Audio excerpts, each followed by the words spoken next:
Right, zvatanga pane nyaya iri kunetsa panapa yandasangana nayo iri kutaurwa nemukomana anonzi Jeffrey Judah. I don't know kuti problem yake ndeichi. Hanzi Geza musamusapote zvaari kutaura because Geza ane hutsinye endai kunikrini kwaanobva aitora mombe dzevanhu achivapa masaga mairi echibage chichi. Guys, ko isusu tine basa rechinazvo zvebackground yemunhu yezvaaita. Hatinei nazvo isu. Chero makatoti Geza aibata vanhu kuhondo achivabika achivadya. Hatina kana basa nazvo. Totanga tomusimbisira izvozvo, totanga tomusapotera izvozvo kutobata vanhu achitodya chero makati aita sei. Because tinenge takutoti kana uchikwanisa kutobata vanhu uchivabika uchivadya, chitobata ivava vakazvoruda kutovaita uvadye, tikusimbise tikusapote. Because hazisi chifundisi ichi. Hatisi kuda pastor isusu kuti tikuti nhai shamari tiri kuda kukupinza chipasta chekuti unofanira kunge uri mutsvene uri munhu akanaka. Izvi zvinhu izvi zvakangofanana nehondo zviri kuitika izvi. Hazvitombodi kutomboti munhu ange ane background yekunzi ange ari munhu akanaka. Hatinei naizvozvo, chatiri kuda ichange. Handiti vanhu vamabhinya here? Ko zviri kuitwa nenhingirikini iyo yaMnangagwa zvidiki here? Zvishoma here zviri kuitwa nehurumende yaMnangagwa naimi maZimbabweans zvokuti Jeffrey Judah anoachitaura kuti zvoni iye akaita wani zvaakatoitawo ane past dzake hatimbozvitaure. Last year aitaura kuti handi yekuZimbabwe tinobvisa nhingirikini, handi tinoita demonstration, chidemonstration chacho chakaflopa. Kuna kana akaenda kana iye wacho kuchironga hana kuenda. Asaita tikutenda tinobvisa tinodidi. Vanhu vachitobatanidziswa mari. Zvakazoenda nekupi? Because atidi zvinhu zvokuti panapa tinongosimbisana zvinhu zvisipo. Tisimbisana zvinhu zvakadhakwa, tisimbisana zvinhu zvechinherera. Toramba tichingotanga nyika yenherera kudaro. Yekuti zvese zvinenge zvingoitika mune mangu kuti vanotyisa vanodi kana atouya muchitoti igandanga tikutomusimbisira ugandanga hwacho. Finish and clear. Because it doesn't make sense. Azvishande izvo zvokuti munenge kuti haiwongo kada imi mana Jeff Judah pamune maakuzotaurwa nemi maakunzi muri masiya munenge maakuda kuzoramba. Haiwa maakutondishatisa zita maakudidi uri kudefenda chii? Wakutanga wakutodefenda ana Mnangagwa. Kune makuzonzi muri kushandiswa navo munenge maakuramba futi maakuti vanhu vari kukupai mazita ezvinhu zvamusingaiti. Kana musingaite zvinhu izvozvo muri kuvasimbisire chii ana nhingirikini vacho? Uri kuitanga kuda kunhingirira because nyaya iri panapa ndeyekuti munhu wese chero anoita kungoti vanhu ivava hurumende inzwe pressure, blood pressure chaiyo chaiyo. Kana kuti vaite stress, we welcome them. Wese anongoita kuti vafile pressure, vafile kuti patoshata kana kuti vatsamwe vaite sei vaboikane varamwe. Tinoda vanhu vakadaro. Tinotovasimbisa. Kana muchito anything kana effort iwoyo unotonzwa kutoti kana kuti atonzi aita stress arohane nechirwere chemwoyo totokurudzira chero vakadzi wavo kana muchigona kuti varamba kuti vatoita heart break chirwere chemwoyo kutoti ndakarambwa ndine heart break. Ita izvozvo, do that. Bose zvavari kuita for nyika inei yedu yeZimbabwe hazvisi tombori zvishoma.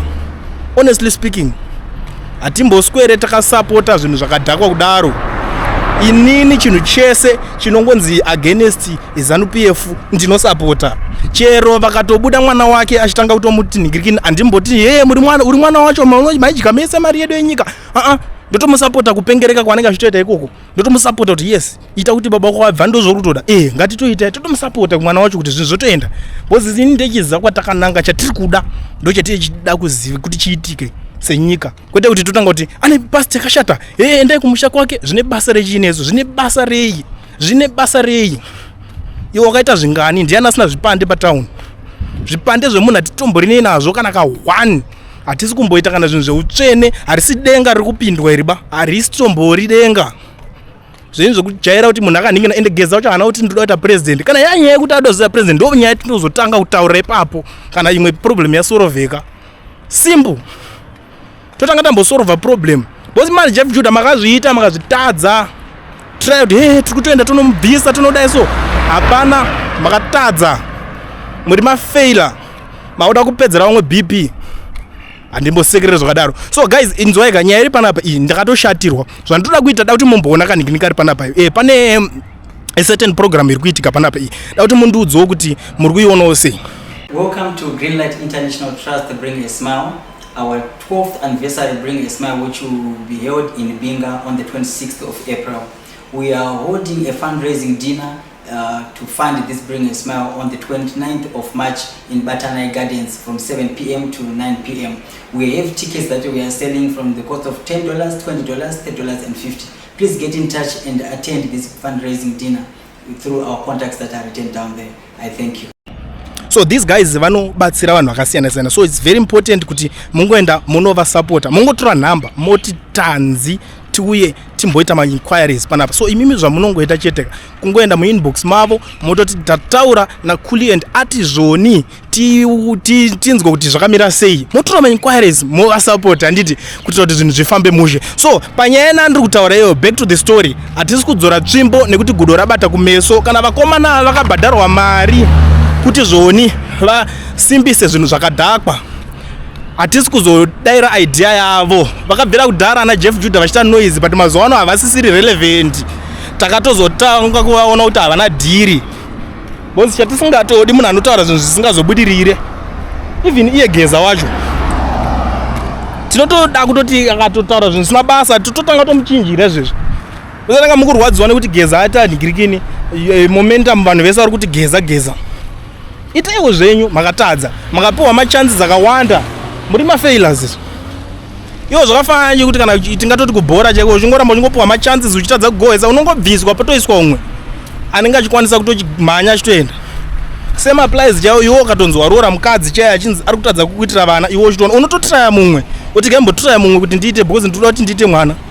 Kwete kuti ngotanga kuuya panapa muchitaura zvinhu zvakadhakwa, unofungidzira kuti maZimbabweans akadzunga rekuti totanga kuti saka zvataura naningi. We don't care about zvamunotaura kumana. Isusu chatiye chida nyika yedu. Eni chese chinongoitika munhu wese akatobuda akatoti inini ndiri kuda kuno kana kutonomutema nedombo, anotemana neGirikini nedombo chete, totomusapota, tototanga kuti une simba racho here, muteme toni kuti zvinoita sei.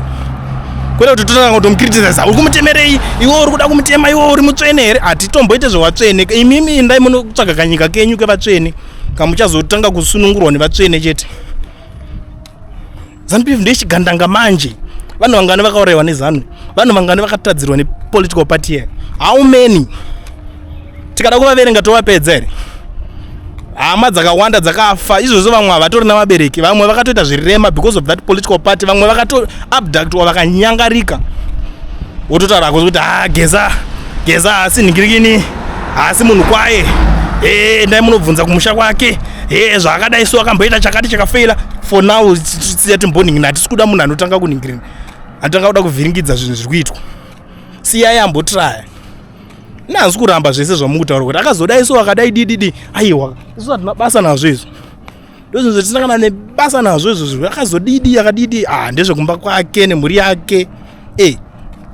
Kuona mwana ngirini isu hatinei nemapasties evanhu, because zvirikuitika ndechekuti vanhu ava vari kuita zvinhu zvenyika.